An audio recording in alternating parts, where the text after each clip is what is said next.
హవ్వ పోరగాళ్ళకు చదువు రాకపోతే వాళ్ళని కొట్టొద్దట తిట్టొద్దట. అసలు చదువు రాకపోతే వాళ్ళ తప్పే కాదట. ఇన్ని రోజులు ఈ ముచ్చట తెలవక ఎంత పని అయిపోయబ్బా. మరి చదువు చక్క రావాలంటే ఏం చెయ్యాలి అని అంటారా? అబ్బో నాకు తెలియదు బాబు, అసొంటి పెద్ద పెద్ద ముచ్చట్లు నేను చెప్పలేను, మీరే చూడుండ్రిగా. ఎవడన్నా పోరడు 7 ముళ్ళు 21 కాదు 22 అని చెప్తే వాడి నెత్తి మీద 2 మొటికాయలు వేస్తే గాన్నే సక్కగైతాడు. కానీ పశ్చిమ బెంగాల్లో అట్లా తప్పు చెప్పిన పోరగాళ్ళను కొట్టొద్దట. ఏం రావారి గిట్లా తప్పులు తాళాలు దేవుని ఇంట్లో పేలాలు చెప్తున్నావు అని కోపం కావద్దట. అట్లాని సార్లను కూడా ఏమనొద్దట. ఒక రకంగా చదువు చెప్పే సార్లది కూడా తప్పు కాదట.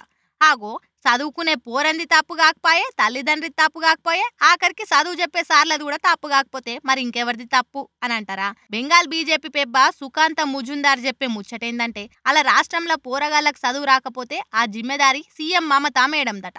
అందుకే చదువురాని పోరగాళ్ళను కొట్టకుట ఈ కాన్ నుంచి సీఎం మేడం శంపలు వాళ్ళ కొట్టాలంట. హవ్వా ఎంత మాట, ఆమె ఎంతైనా సీఎం, అందున ఆడ మనిషి. గట్లా అనొచ్చిన ఆమెను పట్టుకొని Mamata madam total education system నే ఆగం చేసిందట. ఆమె సర్కార్లా పోరగాళ్ళంతా శుద్ధ మొద్దులు తయారైతుండ్రట. ఏమో మరి అంత పెద్ద మాట ఎందుకు అన్నాడు గాని ముజుందార్ ముచ్చటంతా ఇప్పుడు బెంగాల్ను బెంబేలెత్తిస్తుంది. తృణమూల్ కాంగ్రెస్ వాళ్ళైతే ముజుందార్ దొరికితే పండ్లు వీకి దోషిట్లా పెడదామన్నంత కసితోటున్నారు. ముజుందార్ బేషరత్తుగా మమతా మేడానికి సారీ చెప్తేనే మంచిది, లేకపోతే చూసుకో నా వాస్కోడిగామ అని బెంగాల్ పాలిటిక్స్ ను కాక పుట్టిస్తుండ్రు. చూడాలే మరి బెంగాల్ చదువుల ముచ్చట ఏడుదాకా పోతుందో.